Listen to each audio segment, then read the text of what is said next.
बुधवार के दिन अगर शंकर पर 1 लोटा पानी चढ़ाया जाता है तो जिन लड़कियों का विवाह नहीं हो रहा, जिन बच्चों का विवाह नहीं हो रहा, उन बच्चों के भी विवाह हो जाते हैं। हमारा कुंदकेश्वर महादेव का ही वर्णन किया गया। जिन बेटों की कोई 30 साल का हो गया, 35 साल का हो गया, 42 साल का हो गया, विवाह नहीं हो रहा, लड़की 35-36 साल की हो गई, 40 वर्ष की हो गई, 27 साल की हो गई, विवाह नहीं हो रहा, बहुत चिंता में हो, बहुत टेंशन में हो, तो शास्त्र कहता है, हमारा शिव महापुराण का कथा वर्णन करती है, हाथ में 2 लोटा जल, 2 लोटे जल लीजिए और दोनों लोटे जल से शंकर भगवान का, जिस लड़का लड़की का विवाह नहीं हो रहा, उसी का हाथ से शिवलिंग पर दोनों लोटा जल आधी आधी मात्रा में चढ़ाइए। मतलब थोड़ा थोड़ा जल कुंदकेश्वर महादेव के नाम से चढ़ाइए।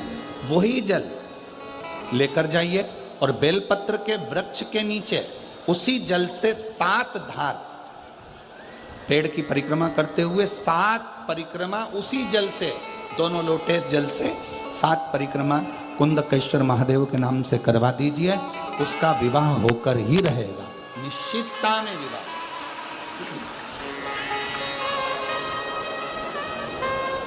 कुछ महीने, ज्यादा से ज्यादा 3 महीने, 3.5 महीने, किसी भी छठ के दिन, चाहे अंधेरी की छठ हो, चाहे उजाले की छठ हो, किसी भी छठ के दिन अगर षडानंद कार्तिकेय जी महाराज का नाम लेकर 6 बेलपत्र और उस 6 बेलपत्र पर 6 दुर्वा, 6 पुष्प, 6 अक्षत के दाने रखकर षडानंद कार्तिकेय बाबा के स्मरण कर कर शिवलिंग की जो जलाधारी है, उस जलाधारी पर जहाँ अशोक सुंदरी का स्थान है, उसी के पास में कार्तिकेय जी का स्थान है। किसी भी छठ पर यदि आप बाबा को वो बेलपत्र, वो दुर्वा, वो पुष्प, वो अक्षत का दाना 6 समर्पित करते हैं, किसी भी छठ के दिन, षष्ठी के दिन स्कंद भगवान का नाम लेकर, स्कंदेश्वर बाबा का नाम लेकर, कार्तिकेय बाबा का नाम लेकर यदि समर्पित करते हैं, तो जिंदगी में कितना भी कर्जा हो, वो कर्जा 3 महीने के अंदर समाप्त होता ही है। कितना भी कर्जा, साथ में आपका परिश्रम, साथ में आपकी मेहनत और आपकी दृढ़ता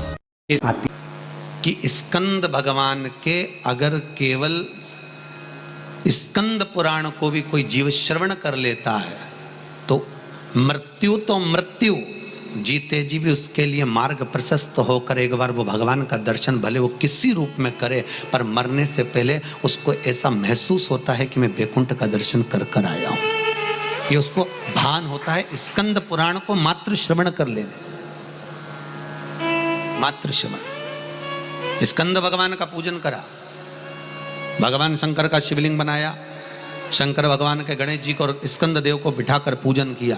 इतना पूजन करा विश्वामित्र और सत्याव्रत ने, इतना पूजन करा, भगवान विष्णु ने कहा नया रास्ता बना दिया जाए। विश्वामित्र जी ने धर्म से स्कंद देव से कहकर एक मार्ग का निश्चय किया। उस मार्ग पर राजा सत्याव्रत चलकर जाने लगे। जब थोड़ी दूर पर राजा सत्याव्रत पहुंचते से उसी समय पर इंद्र को जलन होने लगी कि जीते जी तो कोई आ ही नहीं सकता, तो ये मरा हुआ ये जीते जी कैसे आ गया। इतने में इंद्रदेव ने उसी समय राजा सत्याव्रत को ऊपर से नीचे धक्का मार दिया। धक्का दिया, राजा सत्याव्रत नीचे आ गया। वैकुंठ के मार्ग से धक्का देकर राजा सत्याव्रत को नीचे फेंक दिया। राजा सत्याव्रत ने विश्वामित्र जी से कहा मेरा तप, मेरी साधना और स्कंद देव ने मुझे मार्ग दिया, इसके बाद भी इसने नीचे क्यों फेंका, मैं नहीं जानता, पर तू चिंता मत कर। विश्वामित्र जी ने कहा फिर स्कंद देव की पूजन कर। महाराज, एक बेलपत्री, एक तुलसी, एक बेलपत्री, एक तुलसी, एक बेलपत्री, एक तुलसी स्कंद देव को चढ़ाया गया।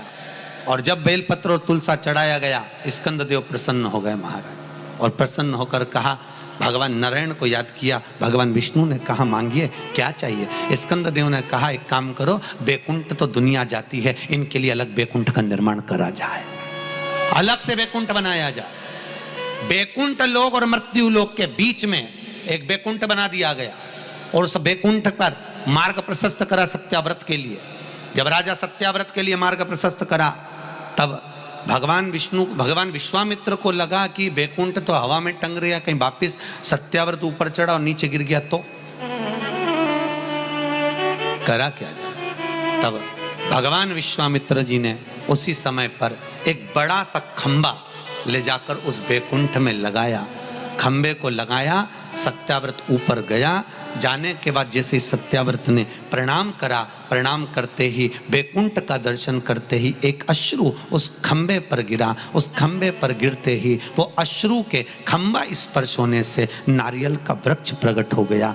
भगवान उसी समय माता पार्वती ने कहा, स्कंददेव भले लोग गणेश जी का पूजन करे, प्रथम गिनती में गिने, पर तू हर कलश के ऊपर तू ही विराजमान मिलेगा। और स्कंददेव उस नारियल के रूप में विराजमान हो गए महाराज। उसके लिए बैकुंठ का रास्ता दूसरा बना दिया जाएगा और वो जीते जी बैकुंठ जीते जी। मेरा ये काम नहीं हो रहा, मेरे पास में इतना नहीं है, मेरा बहुत व्यापार कर रहे हैं पर आ ही नहीं रहा, धन कहीं से नहीं आ रहा, बहुत टेंशन में जीवन चल रहा है। तब 7 बेलपत्र लेना है। कितनी बेलपत्र लेना है?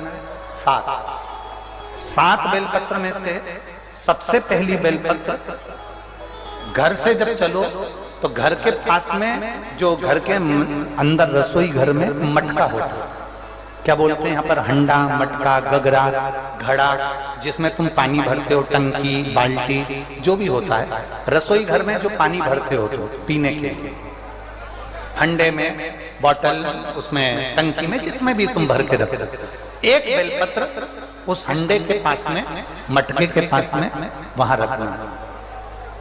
घर से उसी मटके में से पानी लेना है, उसी हंडे में से एक लोटा जल लेना है, उसको लेकर जाना है। एक बेलपत्र वहां रख दी, बची कितनी? 6 बेलपत्र में से चलते चलते एक बेलपत्र पानी लेकर जब जाओ तब एक बेलपत्र बेलपत्री के वृक्ष के नीचे बेलपत्र चढ़ा के उस पर जल चढ़ाना। 6ठी बेलपत्र, जल को पूरा मत चढ़ाना, जल लेकर चढ़ाना।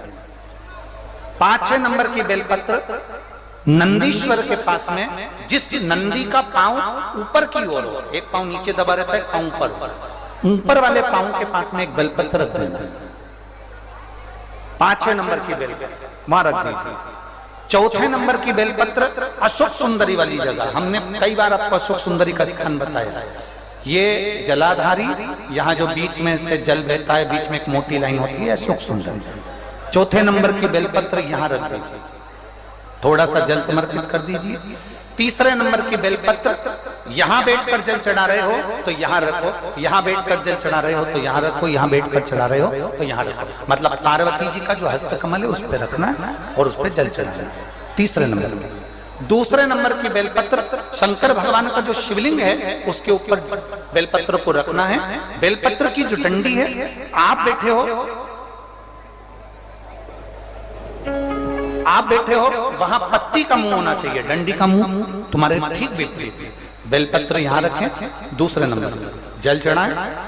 एक बेलपत्र जो 7वें नंबर की है, उस बेलपत्र को जो जलाधारी है, जल चढ़ाने वाली, उस जलाधारी का स्पर्श कराएं और उस बेलपत्र को वापस लेकर उसमें से थोड़ा सा जल उस जलाधारी में डाल दें। उस बेलपत्र को, जो 7वें नंबर की बेलपत्र है, उसका स्पर्श केवल जलाधारी को कर बाबा से विनती कर उस बेलपत्र को किसी भी दिन आप अपने घर में लाकर रख लो। 7 बेलपत्र का उपाय, 7 बेलपत्र का उपाय शिव जी का एक आनंद फल प्रदान करता है। पहली परिंडे के पास, 2री बेलपत्र के वृक्ष के नीचे, 3री नंदी के यहाँ, 4थी अशोक सुंदरी के यहाँ, 5वीं पार्वती जी के यहाँ, 6ठी भगवान शंकर के ऊपर, 7वीं जलाधारी का स्पर्श कराकर वापस।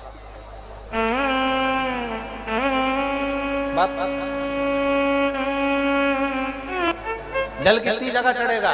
केवल 5 जगह पर। एक बेलपत्री के पेड़ के नीचे, 2रा सुख सुंदरी की जगह, 3रा पार्वती जी की जगह, 4था शिवलिंग के ऊपर और 5वां जो जलाधारी है ऊपर, उस 5 जगह पर एक ही लोटे में से थोड़ा थोड़ा जल वहां चढ़े और बाबा से विनती करना है आपको, बाबा मेरा ये दुख है आप मिटा दें, बाबा मेरा ये कष्ट है समाप्त करना। बाबा कोई तुमसे कहे कि घर में शिवलिंग नहीं रखना, समझ लेना वो मूर्ख बना रहा है। घर में शिवलिंग होना चाहिए।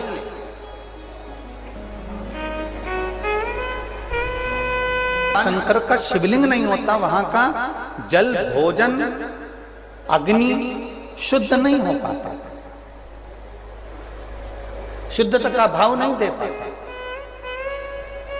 और एक और बात अपने अंदर उतार के रख लो, जितने लोग टीवी चैनल के माध्यम से सुन रहे हैं और जितने लोग पवित्र भूमि पर सुन रहे हैं और जितने लोग पूरे देश और विदेश में इस आस्था चैनल से और फेसबुक यूट्यूब से कथा सुन रहे हैं, बहुत ध्यान देना।